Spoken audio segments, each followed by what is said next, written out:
All right, boom. So let's go back to my last question. Do we actually get spankings? Is our spankings and whoopings a product of love, right?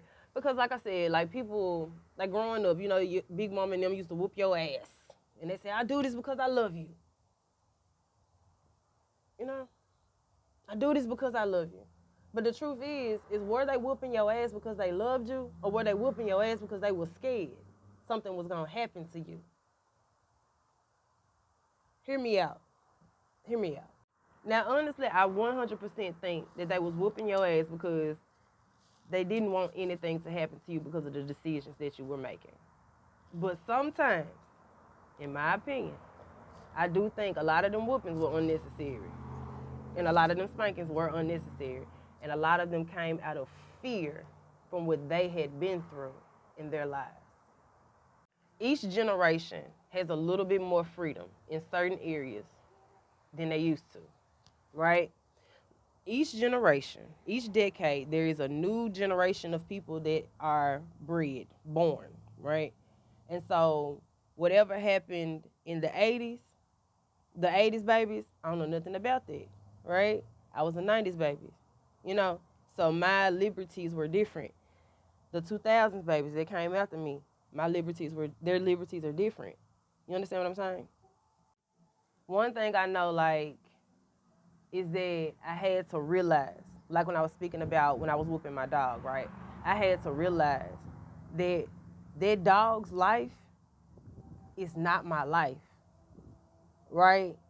So I can't hold him to the same standards and accountabilities as I would hold my child or myself or whatever. I would hold myself, right? When I started working in the school system, I was softer as far as a disciplinarian, right? I was stern, but I was soft. You understand what I'm saying? Like when I discipline kids, I don't whoop them, I don't spank them, I don't immediately call the office to get them out the classroom. I try not to embarrass them. You know what I mean? Like I might be funny with them, you know what I mean? But I try not to embarrass them.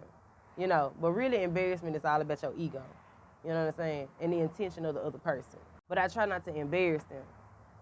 Like I realized, with me going through the situation I'm going through, right?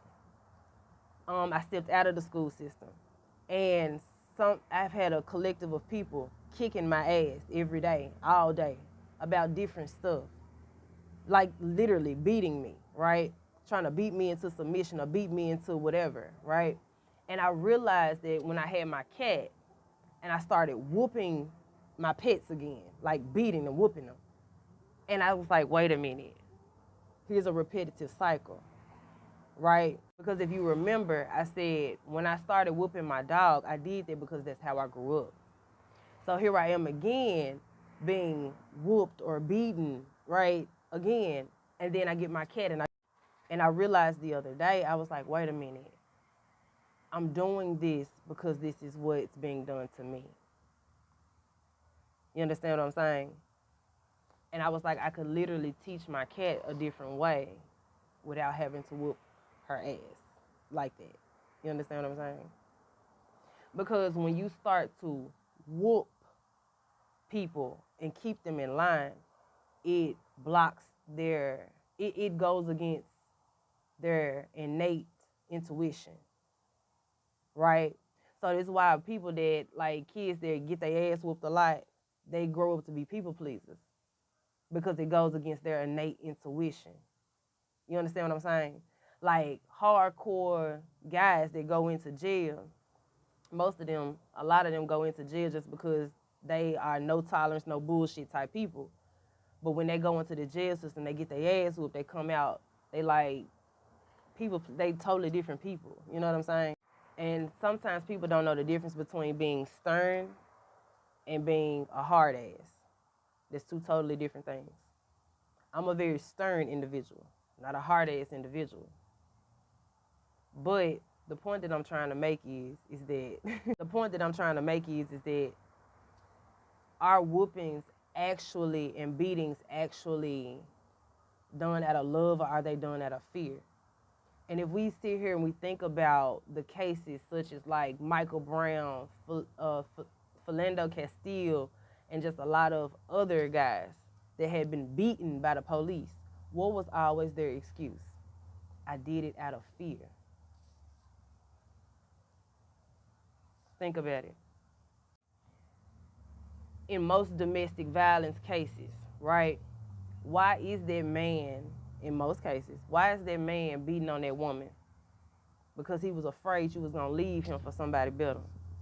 Because he was scared you was cheating on him. Because he was afraid of whatever. Think about it. So then it goes back to my question. Are whoopings and spankings actually effective? I know a lot of people right now that got their ass towed up by their mothers and fathers growing up. And they are afraid to think outside of the lines, go outside of the lines, venture outside of the lines. And so they try to beat my ass to keep me in line. But one thing my kindergarten teacher told me when I was coloring, she said, it's your picture. You color outside of the lines if you want to. And it has stuck with me to this day. Shout out to Miss Lindsay. Love you, girl.